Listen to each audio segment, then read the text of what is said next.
Who taught you to hate the texture of your hair? Who taught you to hate the color of your skin to such extent that you bleach to get like the white man? Who taught you to hate the shape of your nose and the shape of your lips? Who taught you to hate yourself from the top of your head to the soles of your feet?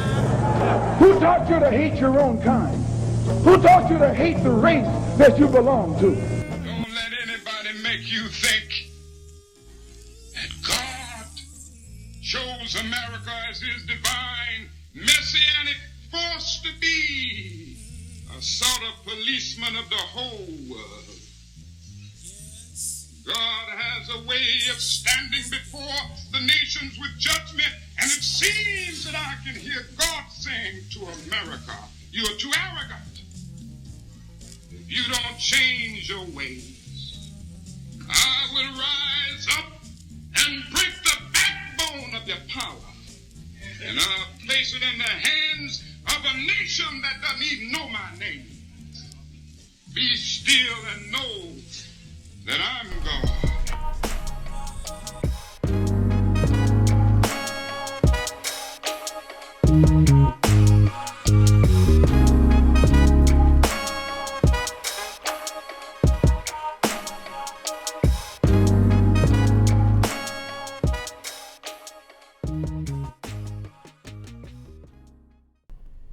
Welcome again to Street Talk. My name is Ahmad Shakaraki, and on Street Talk we deal with political, social, and economics here in Michigan, the U.S., and abroad. Now, joining me tonight, Dennis Burnside. Charles Thomas. and we'll probably get some words from Patrick Maynard tonight. But From his solitary confinement cell in Suffolk, right?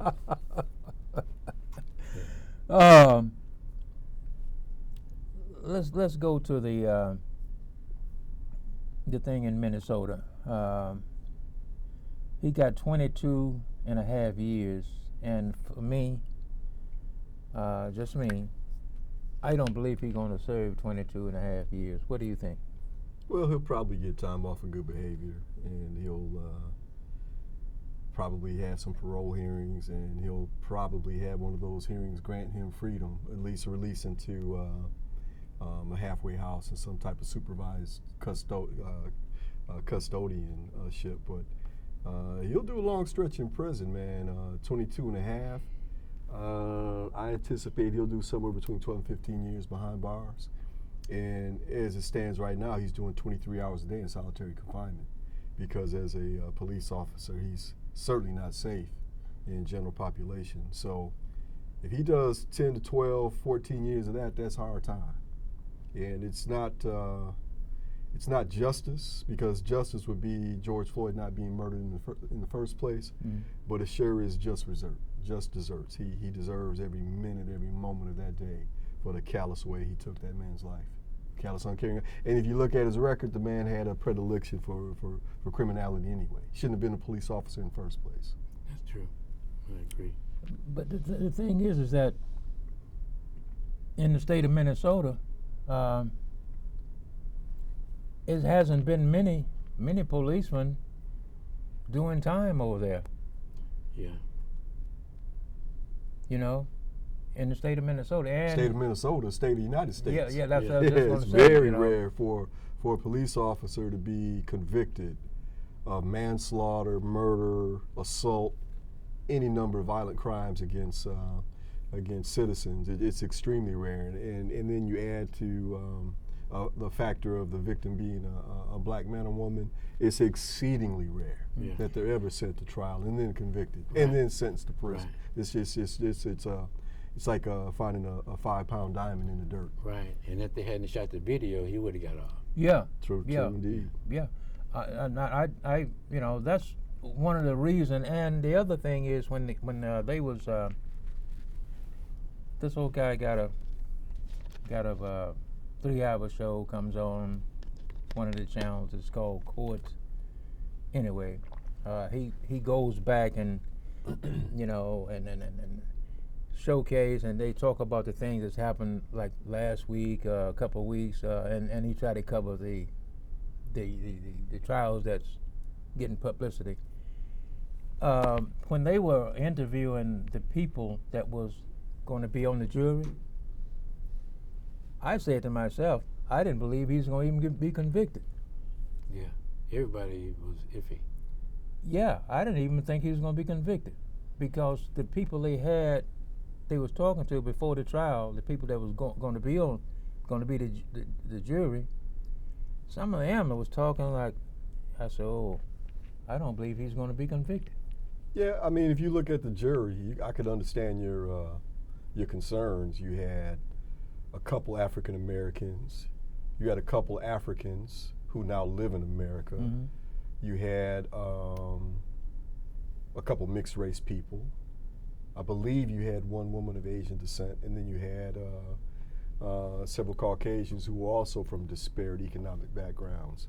But I think, fellas, the one thing that even the playing field and will continue to even playing field is this invention right here. Yeah. Everybody's walking around with a video camera now. Right. Everybody's able to mass communicate and quickly communicate what's going on. Without that camera, I doubt that that officer would have been arrested, let alone convicted. Right. Without that camera. Yeah, And you know, we all know just from living here in Lansing. You know, there's a case a few years back, maybe in the late 90s, as memory serves, where a young lady was in a bank lobby on the south side of town, Yep. and apparently in some type of emotional distress. And the next thing you know, cops are in there and unloading on her. Yeah. And then we had one, I do remember this one back in the 90s, a young man who was fairly prominent athlete around here. I believe his last name was Bell, but I could be wrong on that. And he was shot on the east side by a police officer for reasons that we still don't know. Neither one were charged, and that's typically the pattern. Mm-hmm. I knew a kid in Benton Harbor when I was just a young man. I don't even think I was a teenager with. A guy named Carlton Hull, who we all admired. He's a hell of a baseball player. You know, big, strong kid and mischievous. Him and his friends went out joyriding in a car that wasn't theirs, and the police shot him point blank range with a shotgun. No charges.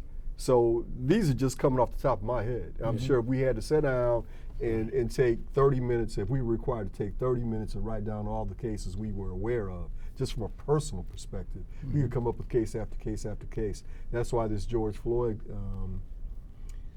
conviction of Chauvin is so exceedingly rare, and I think, again, it would not have happened without the video camera, the video evidence being there. Yeah, that's true.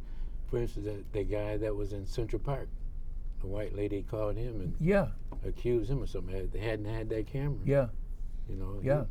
Yeah, she was breaking the rules. Right. Yeah. Letting her dog off the leash, Yeah. running through an area of the park that was protected, and he just admonished her. Yeah. Yeah. And she Checked turned, and you know, it's almost like it's ingrained, instinctive that I know that she knew she could weaponize her whiteness against him by making spurious claims about what he was up to and have him arrested. And again, but for that camera, who knows what would have happened to that to that man? Well, he's not a young man, but what would have happened to that man? Yeah. So with this, you know, what happened to George Floyd thing, just a minute. Coming up to the trial of George Floyd, we had other incidents, you know, where police shot people. This one case, where was it? Where the guy was running. He was at a eating place. The guy was running.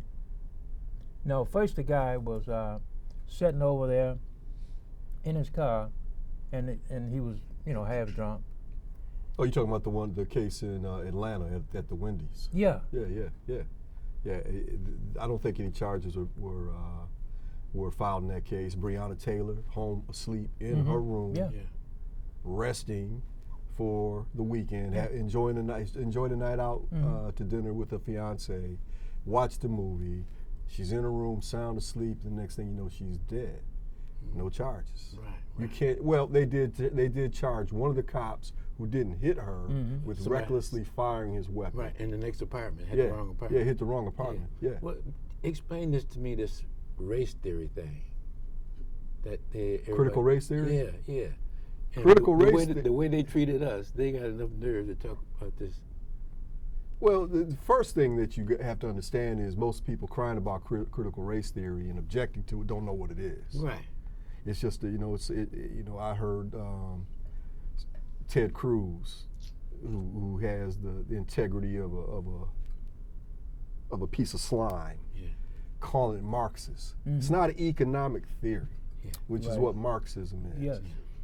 Critical means we're going to do a deep system analysis of the problem. Right. Okay, all you Fox News viewers out there watching at home, critical doesn't mean they're criticizing it. Critical means we're going to do a deep dive on what this is. And with critical race theory, what you're doing is you're taking a deep system analysis and you're looking at laws and customs in this country that have impacted and hindered black freedom, economic development, political access, housing access, educational access, transportation. You can go on down the line.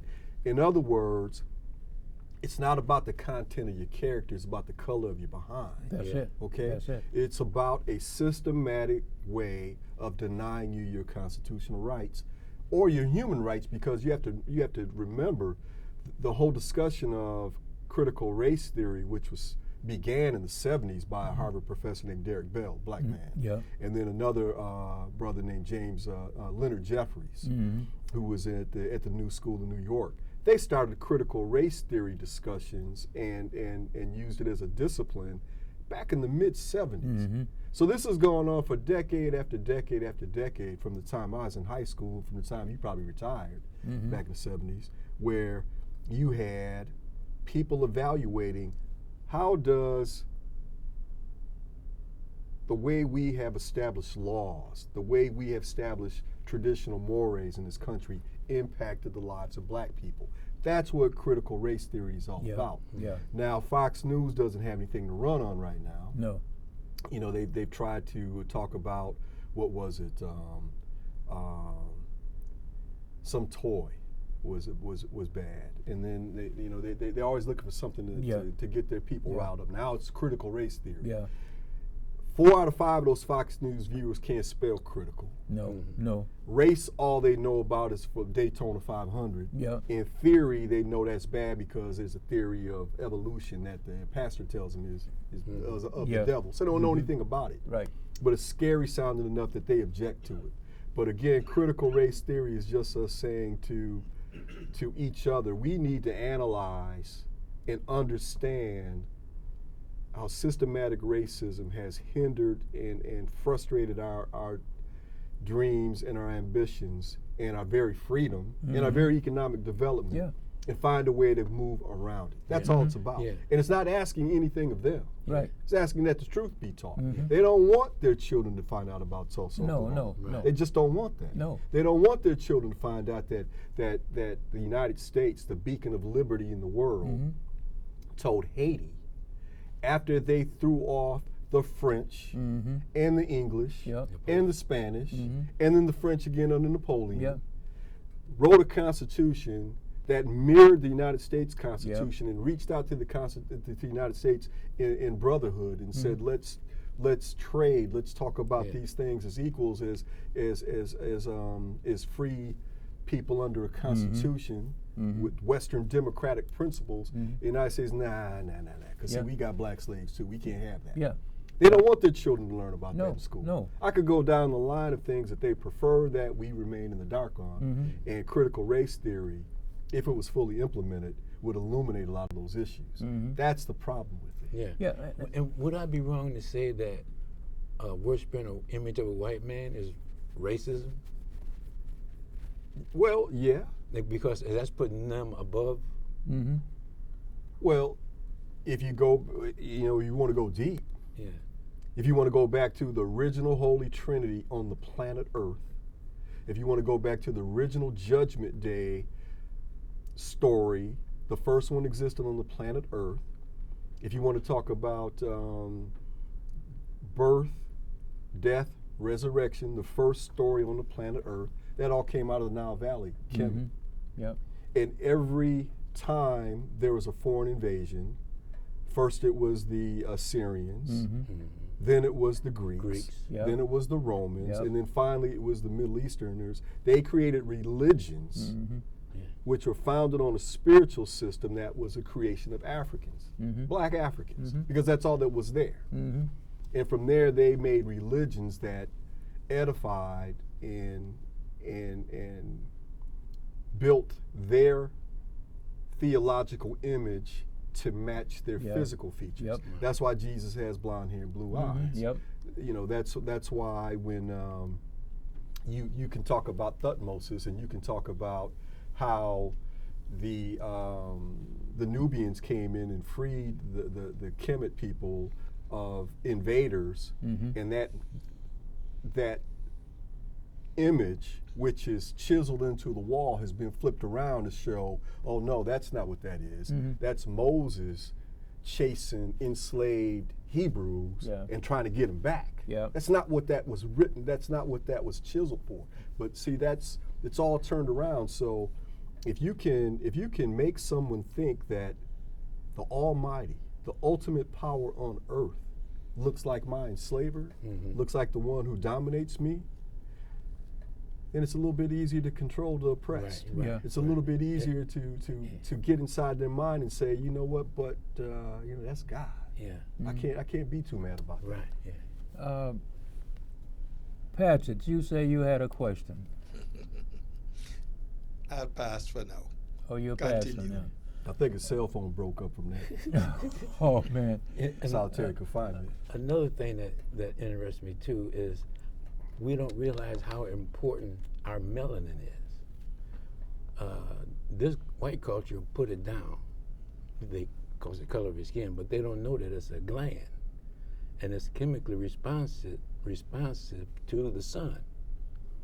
Most people would love to have the melanin, but I think this is why white America hates us, or people that don't have melanin, because melanin also has a chemical hormonic balance that allows them to be abusive to us, and we are such a passive people because of the melanin. Well, I don't think it makes us passive. I think it makes us spiritual. Yeah. It vibrates at a level that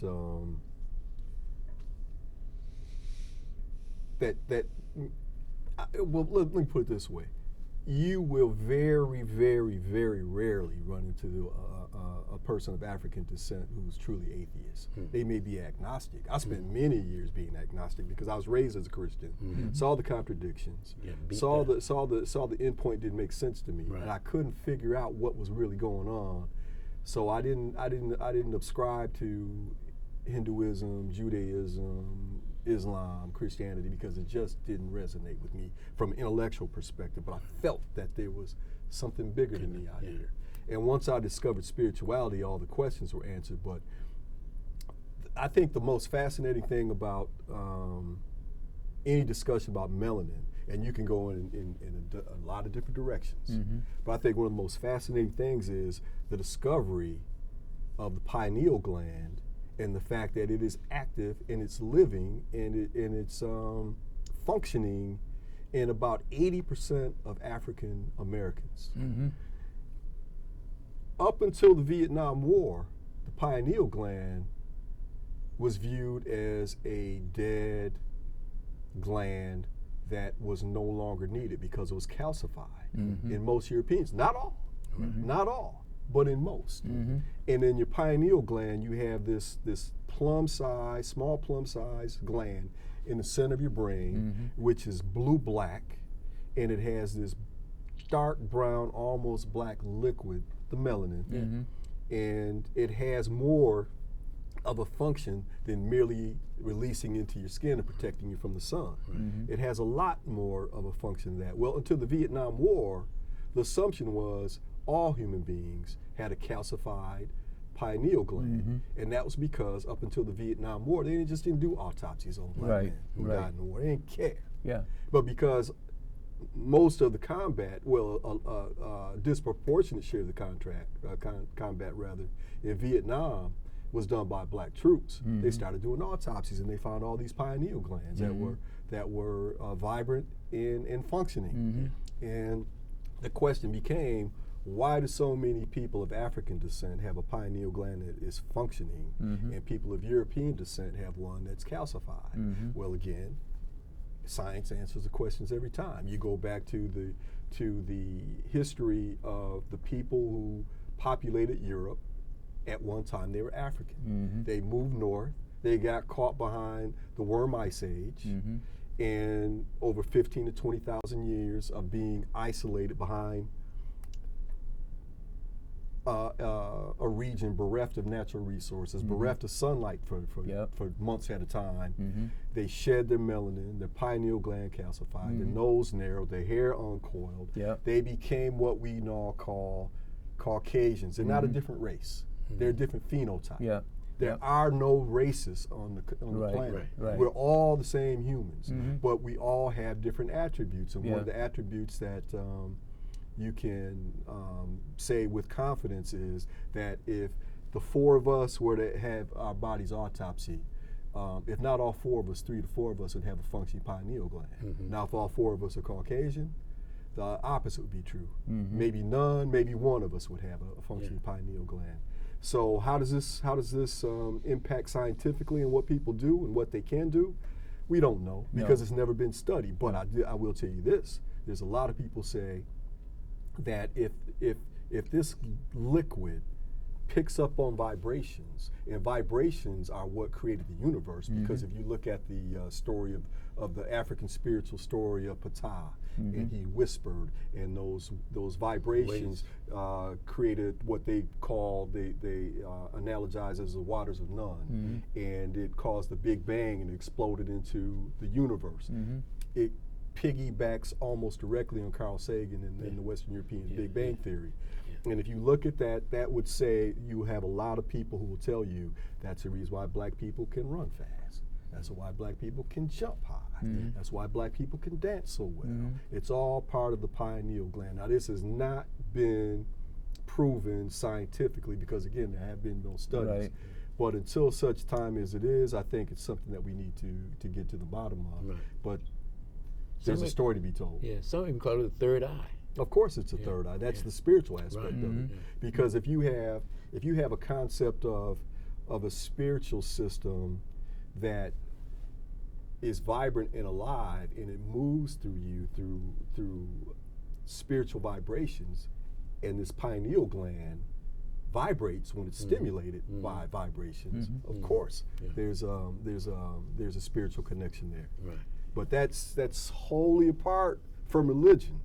Which says, bring me 10%, don't be late with that 10%, sit down here, let me holler at you for a minute, we're going to sing a song, you're going to go home, you're good. And all this weekend thing you do, gambling with your mistress, you're good because you said you down with Jesus. That's not spiritual, that's religion. You can have it, that's what will get you through the day, God bless you. But that's not who we are as Africans. But that's what has happened to us in the last, 100 years. Oh, it's been longer than that. It's been longer than that. Ever since the foundation of creation, and you look at the ecumenical councils, and the creation of Adam and Eve was done at a meeting. The creation of Paul was done at a meeting. The creation of Jesus the Christ was done at a meeting. All for reasons for social order and social control. Well,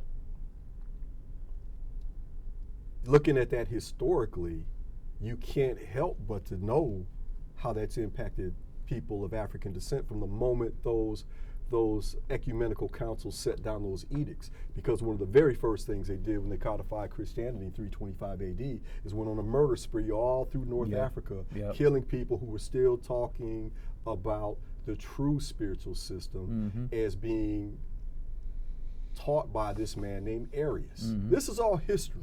See? We don't have to wonder what they did. We can look at the history. But you start talking to most Christians about that, particularly black Christians. If you don't get your eye dotted, you're gonna get some uncomfortable looks and conversations because I understand it. It's hurtful to tell people that, but it's necessary if you want to know your true history. But it's more African spirituality in there than what they're teaching in the black community. Oh, yeah. They're teaching the white perspective, Mm-hmm. the non-melanin perspective. And if they would open that box up of knowledge, it would give us more of a kick Mm-hmm. to want to know more about ourselves. But because But on the other hand, What? okay, here's an example. Okay. And I swear I remember this, and Ahmad, you may remember this too, because this is like in the early 2000s before I had really started digging deep into the history of African spirituality. I remember telling you, I said, man, I can't understand this Paul doctrine, man. Now I'm looking at that, at this time, I'm looking at biblical characters as historical characters, Mhm. not fictional characters. Yep. And I said, how come Mark and Luke and John and all Jesus' apostles who were with him while he was alive didn't know anything about Paul? Yeah. And then after Jesus is crucified and then rises from the dead and then disappears, this cat Paul comes Yeah. along and he's telling us what Jesus said. How Yeah. would he know? He Yeah. wasn't there. Right, Yeah. right. Yeah. Well, if you look at the history of it, Paul was written into creation at the council, I believe it was the council of Ephesus. And he was written into existence because too many people were saying, wait a minute, man. We gotta have this. No, wait a minute, man. I'm a true Christian. I can't go around killing people for you. I can't cut throats. I can't rape and pillage like we've been doing and like you're proposing that we do because these crusades are about to start. We can't do that. Well, see, I understand your position, sir, but here we got this cat Paul. And Paul, who's Paul? Oh, Paul was, he met Jesus on the Yeah. road to Damascus. Yeah. Really? When that happened? Don't worry about it, man. We got it right here. Yeah. It is written. Yeah. Right. And Paul says, as long as you down with Jesus, and you confess your sins, and you say that you saved by Jesus, you good. Right. Yeah. So no matter what you do, Right. You can kill. Yeah. so as a result, you got a whole lot of Christians.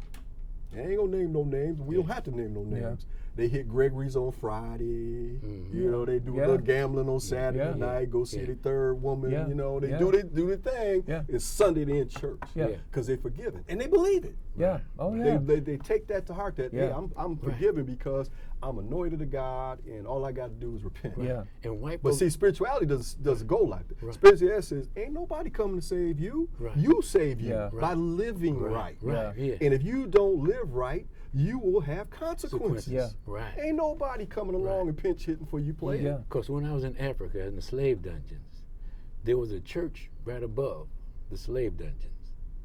And, the men would come down and take the women and have their way with them. If they didn't have their way with them, they were starving to death. They had like a jail. They would put them in, a dungeon, and let them just starve to death. So they justified it with religion, slavery, and they used religion to enslave Africans. The first slave ship was called the Good Ship Jesus. Yeah. And incidentally, it did not take enslaved Africans out of Africa to the Americas. It took them out of Spain. And that's a conversation for another day. Yeah, yeah. All right, man. Who taught you to hate the texture of your hair? Who taught you to hate the color of your skin to such extent that you bleach to get like the white man? Who taught you to hate the shape of your nose and the shape of your lips? Who taught you to hate yourself from the top of your head to the soles of your feet? Who taught you to hate your own kind? Who taught you to hate the race that you belong to? Don't let anybody make you think that God chose America as his divine messianic force to be a sort of policeman of the whole world. God has a way of standing before the nations with judgment, and it seems that I can hear God saying to America, you are too arrogant.